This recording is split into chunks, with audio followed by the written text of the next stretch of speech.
Alright, my name is Jacob Coates, and this is Apple Pay and a willingness to spend. So, starting with an introduction and bringing context to the problem at hand.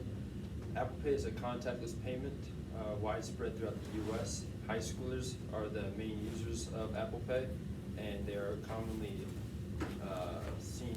marked with low financial literacy and marked as with poor spending habits, most commonly spendthrifts, meaning that they spend more money than they save. This creates a problem because Apple Pay, because no research has been done to investigate how Apple Pay specifically affects the spending habits of consumers in relation to other payment methods, and no research has been applied to high schoolers in particular.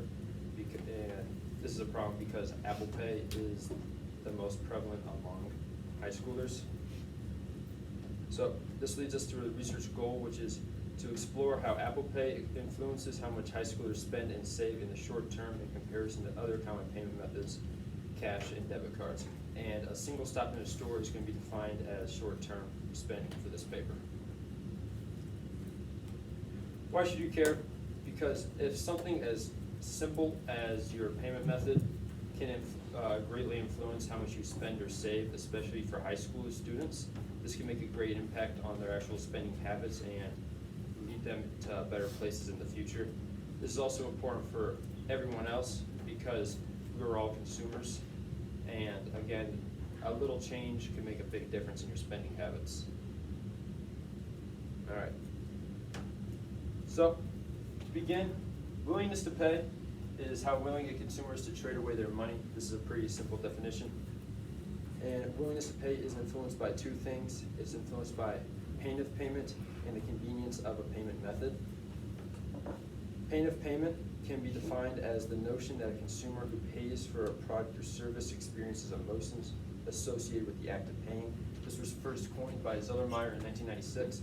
This is, in essence, saying when you give away your money, you're going to be feeling a psychological pain when you're giving away money because it's yours and you don't want to part with it, even though you're getting something in return. Pain of payment is the more pain you experience, the less willing you are to pay. And pain of payment is influenced by three main things: payment coupling, payment magnitude, and payment method. Payment coupling refers to the extent to which the decision to purchase or spend is temporarily associated with the actual parting of money. This is best seen with credit versus debit cards. When you pay with a credit card, the money is getting withdrawn from your bank account whenever you decide to pay off the credit card, and the debit card is instantly coming out of your bank account. And so a high payment coupling, meaning that in this example, the debit card, you're going to feel more pain of payment and therefore less willing to spend. We're going to be controlling this in our study, as well as the next one, payment magnitude, which is basically in essence how much you're spending. If you spend $10 versus $100, you're going to be less willing to spend $100 versus the $10.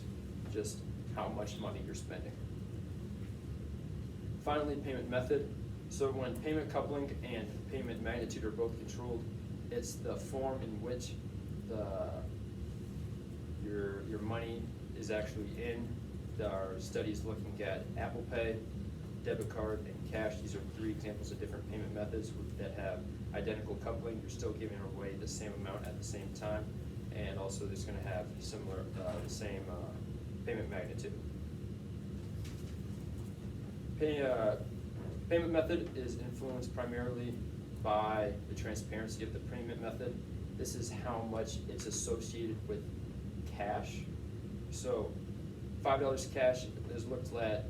This is the tangible money. It's very clear what it is. And then you get further away when you're getting into Apple Pay and debit cards.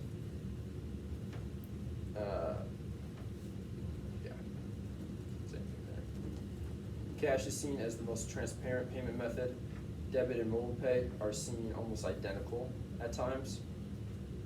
So people experience a higher pain of payment with cash and a lower pain of payment with debit and mobile pay. And since mobile pay and debit are very similar, in payment transparency. We need a third factor to influence how much a consumer will be willing to pay, and that's convenience. Convenience is, the more convenient a payment method is, the more willing you are to spend. It's influenced by familiarity and the context of the payment method. For example, if you're more familiar with Apple Pay, like you use it all the time, it will be more convenient for you in almost any given setting because you're comfortable with the technology. Whereas if you're not familiar with it, cash might be more convenient for you, and you might spend more with cash just simply because you're not familiar with the technology at hand. And context is just the situation in which you pay for something. If you continuously spend a debit card at a store, that's more likely to be seen as convenient to you the next time rather than using cash or Apple Pay. And we're going to be controlling context in this study, and we're going to be focusing mostly on payment method and familiarity because you can't really control someone's familiarity with payment method. Brief reminder, this paper will explore how Apple Pay influences how much high schoolers spend and save in the short term in comparison to other common payment methods, cash and debit cards. Those are our three payment methods that we're going to be testing, and a single stop at the store will be defined as a short-term spending. Getting back into methodology now. Again, these are our tested variables: is payment method and familiarity. Payment method is our primary, what we're primarily going to test. Familiarity, since it can't be controlled, it's going to be used as a secondary scope of research for this. So participants, I wanted to focus mainly on seniors and juniors. Unfortunately, I was not able to get as many as I would have liked, so I had to get a few sophomores. So I have a total of 36 high school students, 27 seniors, 7 juniors, and 2 sophomores. They were recruited through a questionnaire sent by email. They collected demographic information and familiarity with payment methods, going back to this secondary scope of familiarity. The study is based on the deception study on Soman in 2003's original photocopy cards deception study. It originally displayed a cause and effect relationship between payment method and willingness to pay. For that reason, I modified it to better fit for high schoolers and this common time. So, step 1, participants were assigned 3 possible conditions: Apple Pay, debit, or cash. And then individually they were given developed pictures of their school to look through. Then they were told you were helping out the school's admissions office by selecting pictures that will be used in an admission booklet whose purpose is to advertise your school to future students. Each picture that you select will cost the school 25 cents to develop and print out in their admission booklet. Please select pictures that you believe will best represent all aspects of your school. While you may choose as many pictures as you want, please keep in mind your school is trying to conserve money on this project. The participants were then given $20 in that payment method that they were assigned to. If they were assigned to cash, they were given 19 $1 bills and 4 quarters. And if they were Apple Pay, they were given a phone loaded with $20 in Apple Pay. If they were in debit, they were given $20 with a Visa debit card. And they were told this is $20 of the school's money to be used in this assignment. After you have chosen the pictures to include, you will pay for the development of these photos with this money. Let me know once you have made your final decisions and what pictures to include. After they chose all their photos, a simulated transaction took place. I didn't want to lose a bunch of money, so it was simulated. It wasn't a real transaction, again, because this is a deception study. Afterwards, participants were debriefed, and the total number of photos and how much they chose to spend were calculated as our dependent variable. So these are the means for how much all the students chose photos they chose. Cash was seen as the least. Debit and Apple Pay were just about the same.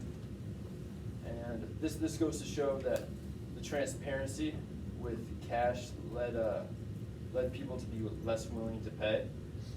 But the transparency in debit card, as shown by previous research, is very similar So this led people to pay for just about the same amount for each. And then for our secondary scope of research, I graphed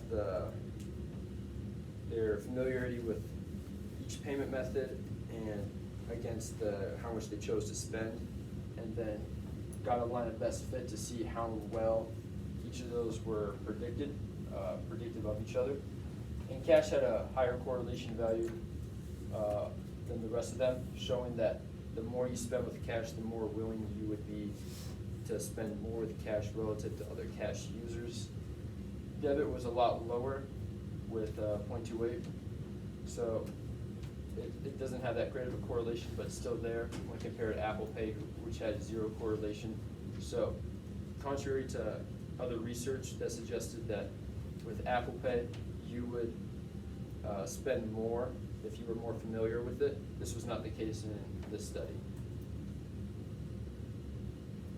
So cash was seen as the most transparent, i.e. the most painful method, because people chose to spend less on average, and they would spend more relative to other cash users when frequently using cash.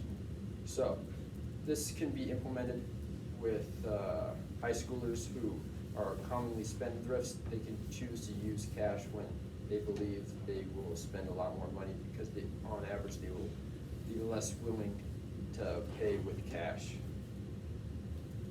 For debit, it had equal transparency with in paying to Apple Pay. They spent more on average when compared to cash, and spend more relative to other debit users when frequently using debit card. Not a very strong correlation though, again. So this kind of shows that if high schoolers want to spend less money and they're commonly spendthrifts, they should try and avoid debit card, because it has a low transparency, which means it would have a low pain of payment.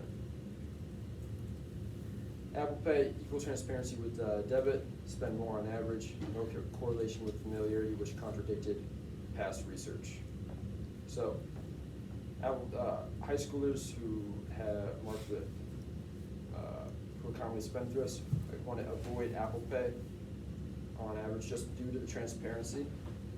This study didn't touch on the actual context of Apple Pay, which can change these results significantly, because Apple Pay is seen as very, very convenient in a given context. So even though it had no correlation with the familiarity and it was about equal to debit, this leaves room for further research.